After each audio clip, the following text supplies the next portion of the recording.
السلام علیکم۔ عمیر بن وہب الجمی جنگ بدر سے واپس آئے۔ اس کا بیٹا وہ مسلمانوں کے ہاتھ میں قیدی رہ گیا۔ عمر کو خدشہ تھا کہ مسلمان نوجوانوں کے ظلم و ستم سے سخت سزا دیں گے، جو اس نے خود نبی صلی اللہ علیہ وسلم سے کیا تھا، جو اذیت آپ نے اپنے ساتھیوں کو دی تھی۔ ایک صبح میں خانہ کعبہ کا طواف کرنے اور اپنے بتوں کی پوجا کرنے کے لیے مسجد حرام میں گئے۔ اس نے صفوان بن امیر کو کعبہ کے پاس بیٹھے ہوئے پایا۔ اس کے پاس گیا اور کہا: امام سبحان صبح بخیر۔ قریش کے سردار امام سبحان ابن وہب صفوان نے جواب دیا: چلو کچھ دیر بات کرتے ہیں، وقت صرف بات چیت میں ہی گزر جاتا ہے۔ میں اس کے پاس بیٹھ گیا۔ دونوں آدمی بدر کو یاد کرنے لگے، جس عظیم شکست سے انہیں دوچار ہوا تھا۔ انہوں نے ان قیدیوں کو شمار کیا جو محمد اور ان کے ساتھیوں کے ہاتھ لگ گئے تھے۔ وہ قریش کے عظیم آدمیوں کی ذات پر سخت پریشان ہوئے جو مسلمانوں کی تلواروں سے مارے گئے اور بدر میں القلیب کے مقام پر اجتماعی قبر میں دفن ہوئے۔ صفوان بن امیر نے سر ہلایا اور بھری خدا کی قسم کے بعد کوئی بہتر نہیں ہو سکتا، تم ٹھیک کہتے ہو۔ عمر نے کہا: کچھ دیر خاموش رہا اور پھر کہنے لگا: خدا کی قسم، اگر مجھ پر قرض نہ ہوتا اور میرے بعد کوئی خاندان نہ ہوتا جس کے نقصان کا مجھے اندیشہ ہے، تو میں محمد کے پاس جا کر اسے قتل کر دیتا، نعوذ باللہ، اس کا مشن ختم کر دیتا، اس کی برائی کو جانچتا۔ وہ دھیمی آواز میں آگے بڑھا اور جیسا کہ میرا بیٹا وہب ان میں شامل ہے، میرا یثرب جانا شک سے بلا تر ہے۔ صفوان بن امیر نے عمیر کی بات کو غور سے سنا اور یہ موقع ہاتھ سے جانے نہیں دیا، اور وہ اس کی طرف متوجہ ہوا اور کہا کہ حضرت عمر مدینہ منورہ پہنچے، سیدھے مسجد نبوی کی طرف بڑھے۔ مسجد کے دروازے کے پاس وہ اترا اور اپنے اونٹ کو باندھ دیا۔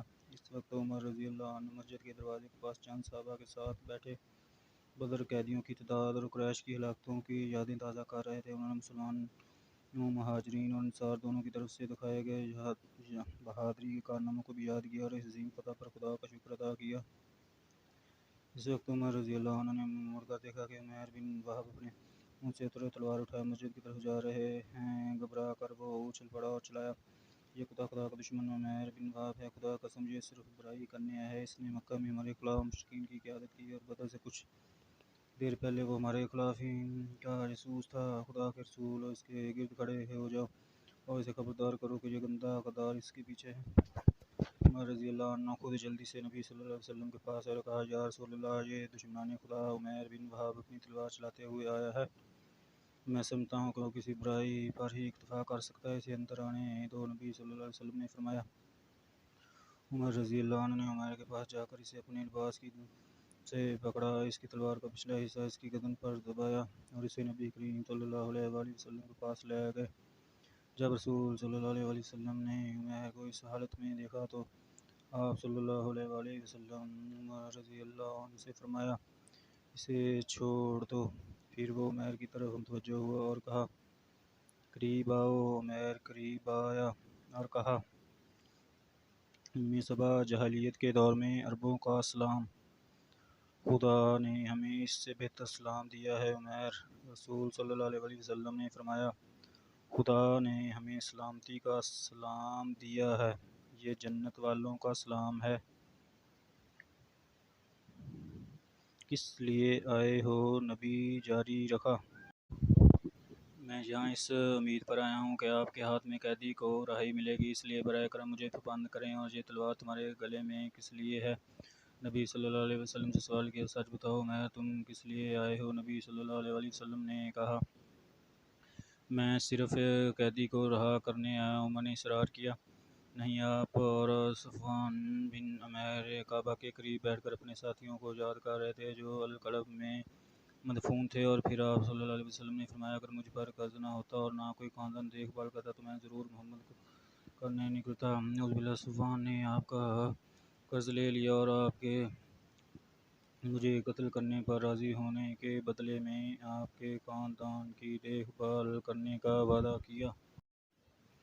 عمر رضی اللہ عنہ ایک لمحہ بے حقب کر رہے، پھر کہا: میں گواہی دیتا ہوں کہ آپ اللہ کے رسول ہیں۔ ہم نے استعمال کیا اور تم نے بات جاری رکھی، جو خیر تم نے کہی اور جو بھی تمہارے پاس میں اسے رد کرنا، لیکن صفوان بن امیر کے ساتھ میری گفتگو کسی اور قوم لوگ نہیں تھی۔ خدا کی قسم، مجھے یقین ہے کہ یہ بات صرف خدا ہی تمہیں بتا سکتا ہے۔ اللہ کے لیے ہو جو مجھے آپ تک پہنچایا تاکہ وہ مجھے اسلام کی طرف رہنمائی کرے۔ پھر اس نے گواہی دی کہ اللہ کے سوا کوئی معبود نہیں اور محمد صلی اللہ علیہ وسلم اللہ کے رسول ہیں، اور مسلمان ہو گئے۔ اس کے بعد نبی صلی اللہ علیہ وسلم نے اپنے صحابہ کو ہدایت کی کہ اپنے بھائی کو اس کے دین کی تعلیم دو، اسے قرآن پڑھاؤ، اس کے قیدی کو آزاد کرو۔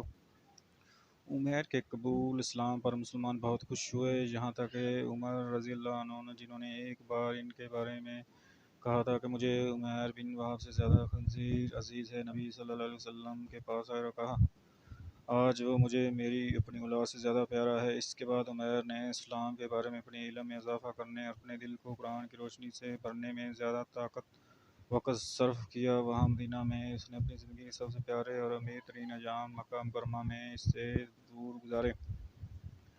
مکہ واپس آ کر صفوان نامی سے لبریز ہو گیا اور قریش سے کہنے لگا کہ میں عنقریب تمہیں کوئی بڑی خوشخبری سناؤں گا جس سے تم بدر کے واقعات کو بھول جاؤ گے۔ صفوان کافی دیر تک انتظار کرتا رہا، پھر دھیرے دھیرے بے چین ہونے لگا۔ بہت پریشان ہو کر وہ باہر نکلتا اور مسافروں سے پوچھتا کہ انہیں عمیر بن وہب کی کیا خبر ہے، لیکن کوئی بھی اسے تسلی بخش جواب نہ دے سکا۔ آخرکار ایک سوار آیا اور کہنے لگا عمر مسلمان ہو گئے ہیں۔ صفوان کو یہ خبر گرج کی طرح ٹکرائی، اسے یقین تھا کہ عمیر کبھی مسلمان نہیں ہوگا اور اگر نے ایسا کیا تو روئے زمین پر موجود ہر شخص بھی مسلمان ہو جائے گا۔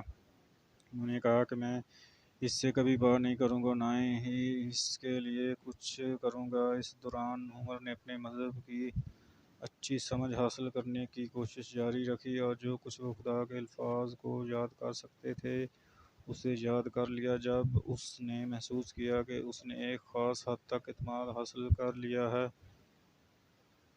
تو وہ نبی صلی اللہ علیہ وسلم کے پاس گیا اور کہا یا رسول اللہ صلی اللہ علیہ وسلم، بہت وقت گزر چکا ہے کہ میں خدا کے نور کو جانے کی کوشش کرتا تھا۔ جو بھی اسلام کی راہ پر گامزن ہوتا تھا اسے سخت اذیتیں دیتا تھا۔ اب میں چاہتا ہوں کہ آپ مجھے مکہ جانے کی اجازت دیں اور قریش کو دعوت دیں۔ خدا اور اس کا رسول اگر وہ میری طرف سے اس کو قبول کر لیں تو یہ اچھا ہے، اور اگر وہ میری مخالفت کریں گے تو میں ان کو اجازت دوں گا جیسا کہ میں صحابہ کرام کو اجازت دیتا تھا۔ نبی صلی اللہ علیہ وسلم نے رضامندی دی اور عمیر مکہ روانہ ہو گئے۔ وہ سیدھا صفوان بن امیر کے گھر گیا اور کہا صفوان، تم مکہ کے سرداروں میں سے ہو اور قریش کے سب سے ذہین ہو، کیا تم واقعی یہ سمجھتے ہو کہ ان پتھروں کو تم پنگ پوجتے ہو اور قربانی کرتے ہو میں ایک مذہب کی بنیاد بننے کا مستحق ہوں؟ جہاں تک میرا تعلق ہے میں اعلان کرتا ہوں کہ اللہ کے سوا کوئی معبود نہیں، محمد صلی اللہ علیہ وسلم اللہ کے رسول ہیں۔